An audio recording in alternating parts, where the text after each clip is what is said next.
ଆପଣ ଭାବୁଥିବେ ନା ମୁଁ ମୋ ହାତରେ କେଉଁ ଜିନିଷ ନେଇଯାଉ, ତେବେ ଏଇ ଭିଡ଼ିଓକୁ ନିଶ୍ଚିତ ଦେଖନ୍ତୁ କାରଣ ଜାଣିପାରିବେ ଏଇଟା କେଉଁ ଶାଗ। ଏଇଟା ହେଉଛି ଚିକନା ଶାଗ, ଆମ ବିଲରେ ହୁଏ। ୟାକୁ ଯେତେବେଳେ କଷି କଷି ହୁଏ ବହୁତ ବଢ଼ିଆ ଲାଗେ। ଆଉ ଏବେ ଟିକେ ବଡ଼ ବଡ଼ ମଞ୍ଜି ହେଇଗଲାନି, ୟାକୁ ମଞ୍ଜିକି ଆମେ ଟିକେ କାଢ଼ି ନେବା। ୟାକୁ ଆମେ କେମିତି ବନେଇବା ଦେଖିବା।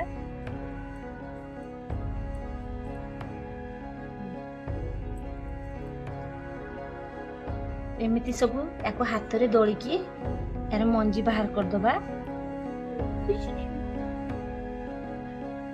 ଏଗୁଡ଼ା ହେଉଛି ତାର ମଞ୍ଜି। ୟାକୁ ଆମେ ପକେଇଦବା ଆଉ ଆମ ରେସିପି ପାଇଁ ୟାକୁ ଆମେ ନେଇନେବା।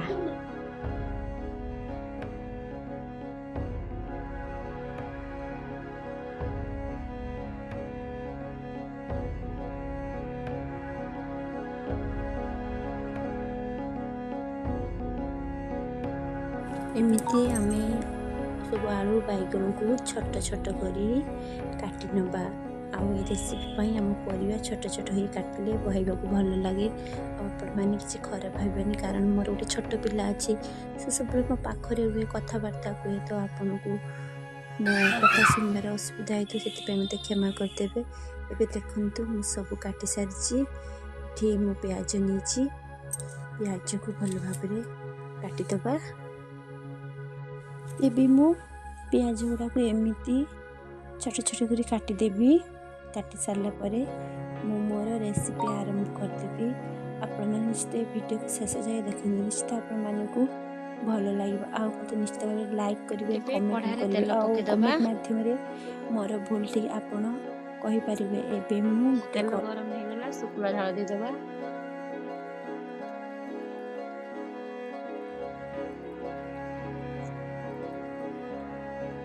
ଏବେ ଆମର ଝାଳଟା ହେଇଗଲାନି, ଏଥିରେ ଆମର ପଞ୍ଚ ଫୁଟଣ ତାକୁ ଦେଇଦବା।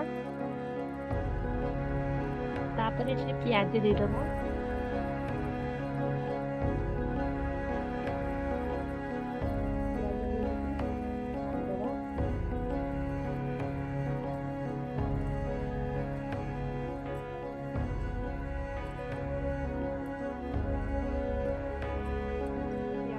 ଏବେ ଆମର ପିଆଜଟା ହେଇସାରିଲାନି, ଏଥିରେ ଆମେ ହଳଦୀ ଗୁଣ୍ଡ ଦେଇଦବା। ତାକୁ ଟିକେ ଧୋଇଦବା। এই ପରିବାରେ ଆମେ ଏବେ ପାଣି ଦେଇକି ଆକୁ ଭଲ ଭାବରେ ଧୋଇଦବା। କାହିଁକି ନା ଆଳୁ ବାଇଗଣ ୟାକୁ ଧୋଇକି ଆମେ ରଖିଥିଲେ, ତାକୁ ଭଲ ଭାବରେ ଏମିତି ଧୋଇଦବା। ତାପରେ ଏବେ ଏଥିରେ ଆମେ ସ୍ୱାଦ ଅନୁସାରେ ଲୁଣ ଦେଇଦବା।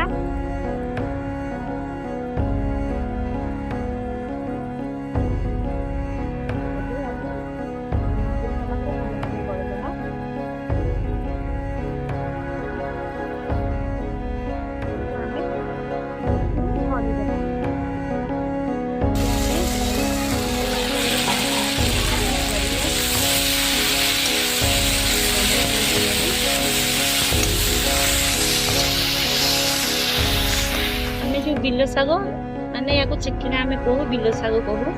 ଏଥିରେ ଆମେ ପାଣି ଦେଇକି ଧୋଇଦବା ଭଲ ଭାବରେ।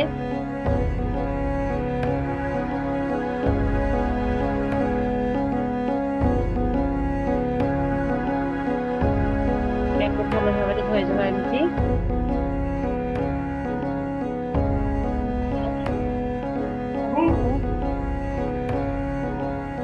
ଧୋଇ ଦେଇଛି, ଏବେ ଏଥିରେ ମୁଁ କାଢିନି। ଏମିତି ସବୁ ଆମ ଏଇ ଶାଗ ଗୁଡାକୁ ଏମିତି ଧୋଇଦବା।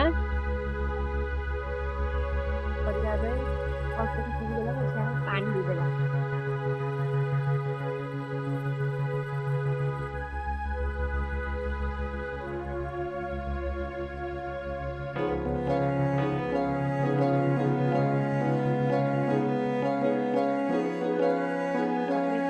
ଘୋଡେଇଦବା।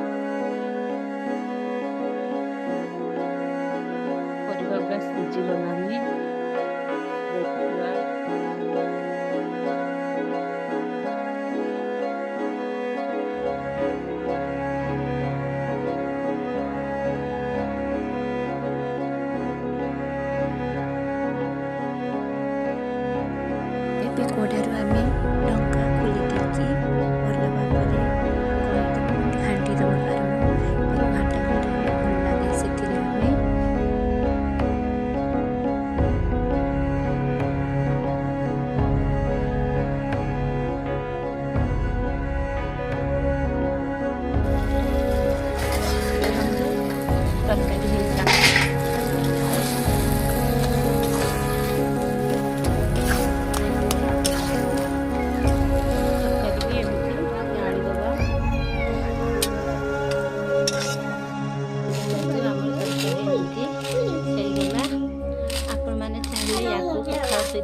सहित रुटी सहित सब सहित खाई पारिबे। ଏବେ ଦେଖନ୍ତୁ ମୋର ପୁରା ରେଡ଼ି ହେଇସାରିଛି। ଆପଣ ଆଉ ନିଜେ ଆପଣମାନଙ୍କୁ ଥରେ ବହୁତ ବହୁତ ଧନ୍ୟବାଦ। ତିଆରି ଆପଣମାନେ କରି ମୋର ଖାଆନ୍ତୁ ରେସିପି କେତେ ସମୟ ଓ ଯାଏ ଦେଖୁଛନ୍ତି ସମସ୍ତଙ୍କୁ ଶେଷ ଯାଏ ବି ଦେଖନ୍ତୁ, ଦିଅନ୍ତୁ। ଲାଇକ୍ ସବସ୍କ୍ରାଇବ୍ କରନ୍ତୁ। ରହୁଛି, ନମସ୍କାର।